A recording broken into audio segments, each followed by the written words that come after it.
ప్రస్తుతం జరుగుతున్న assembly సమావేశాల్లోనే ఎస్సీలను ఏబిసిడులుగా వర్గీకరిస్తూ bill పెట్టాలని బీఆర్ఎస్ పార్టీ పక్షాన డిమాండ్ చేస్తూ ఉన్నాం. రేవంత్ రెడ్డి మరి ఆయన చిత్తశుద్ధిని నిరూపించుకోవాలంటే ఇప్పుడు జరుగుతున్న అసెంబ్లీ సమావేశాల్లోనే బిల్లు పెట్టాలని చెప్పేసి బీఆర్ఎస్ పార్టీ పక్షాన డిమాండ్ చేస్తూ, ఎందుకంటే ఇప్పటికే దాదాపు భారతదేశానికి స్వతంత్రం వచ్చిన తర్వాత రాజ్యాంగం అమలైన దినం 1959 జనవరి 26 నుండి రాజ్యాంగం అమలవుతూ ఉంది. మార్కుగా ఏమన్నా వరంగల్ జిల్లాకు చేసిందంటే అట్లా కూడా ఏమి చేయలేదు. ఆయన సోషల్ వెల్ఫేర్ మినిస్టర్గా ఉన్నప్పుడు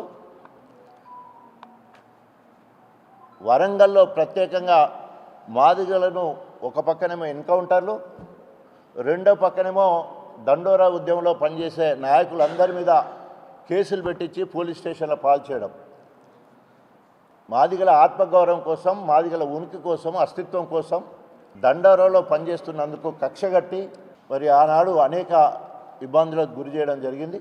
ఏనాడు కూడా దళితుల పక్షపాతి కానీ లేదా మాదిగలకు ఉండడం కానీ చేయలే.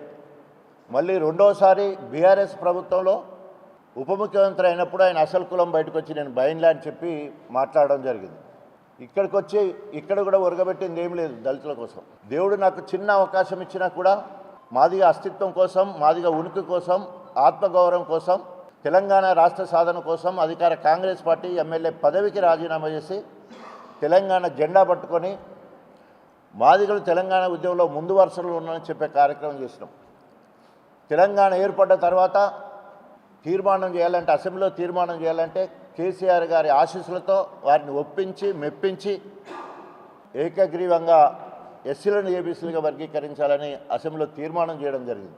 మూడవది, అవకాశం వచ్చింది వరంగల్కి అని చెప్పేసి హెల్త్ యూనివర్సిటీ తీసుకురావడం కోసం సావు నోట్లో తలబెట్టినంత పనైంది నాకు.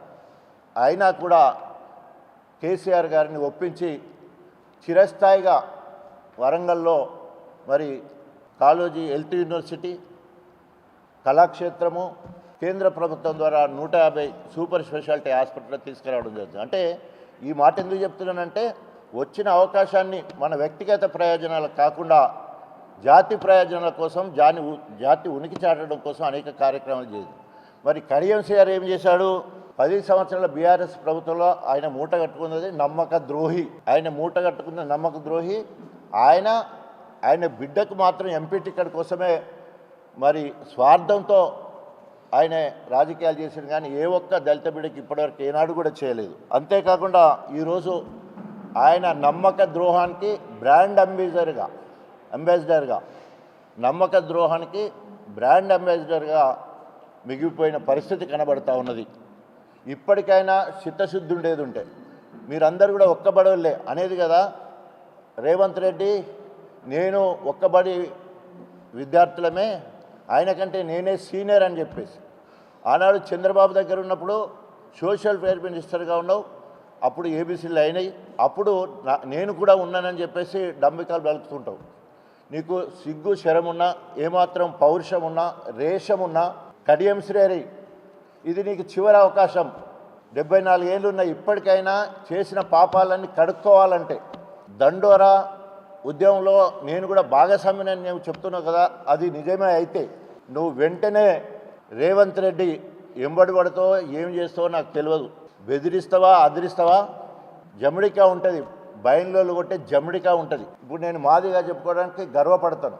I'm doctor Thatikonda Rajaiah Madiga. డప్పు కొట్టమంటే అసలు నా సామ్యంగా కొడతా, చెప్పు కుట్టమంటే కూడా కుడతా. మరి ఆయన నిజంగానే బయలులోడైతే జమిడికం కొట్టి, అది కుల గౌరవానికి ప్రతీక, జమిడిని కొట్టి రేవంత్ రెడ్డి నొప్పించి మరి ఎస్సీలను ఏబీసీలుగా అయ్యటానికి సిద్ధంగా ఉండదు. ఎవరు ఆపే పరిస్థితి లేదు. కానీ ఇత్తేసి పొత్తు కలపాలంటారు కదా, ఆ పని చేసడానికైనా కనీసం ఇప్పటికైనా నీ చేతిలో ఆనాడు అధికార పార్టీలో టీడీపీలో, ఈనాడు మళ్ళీ అధికార పార్టీకి అవకాశవాదంగా పోయినావు. నీతో పాటు మాదిగా ఎమ్మెల్యేలు ఉన్నారు, వాళ్ళు పనికత్తులు అవుతారు, గూటాలు అవుతారు. మరి రేవంత్ రెడ్డిని గుద్దుతేనే ఆయన బయటకు వచ్చే పరిస్థితి ఉన్నది. గూటం పనికత్తులు కావాలి. మా దండోరా నాయకులందరూ కూడా అనేక గ్రూపులుగా ఉన్న మాదిగలందరూ కూడా డప్పు కొట్టి చిటికడేస్తూ మరి దండోరా వేసి ఏబిసిడీలు సాధించుకోవాల్సిన అవసరం ఉంది. మరి ఈ రకంగా ఎవరు ఆపినా ఎస్సీలు ఏబీసీలుగా వర్గీకరించి ఆపే ప్రసక్తి లేదు. ఎందుకంటే ఇప్పటికే ఉద్యమం పరాకాష్ఠకు తేలింది. సమాజం మొత్తం కూడా అర్థం చేసుకోవడం జరిగింది ఎంత అన్యాయం జరిగిందని చెప్పేసి. ఇప్పటికైనా రేవంత్ రెడ్డి వెంటనే ఈ పార్లమెంట్లో ఈ అసెంబ్లీ సమావేశాల్లోనే బిల్ ప్రవేశపెట్టి చరిత్ర పుటల్లో ఎత్తడో, బిల్ పెట్టకుండా చరిత్రహీనుడైతాడో రేవంత్ రెడ్డి తేల్చుకోవాలని చెప్పేసి హెచ్చరిస్తూ వెంటనే అసెంబ్లీ సమావేశాల్లో బిల్లు పెట్టాలని డిమాండ్ చేస్తాము.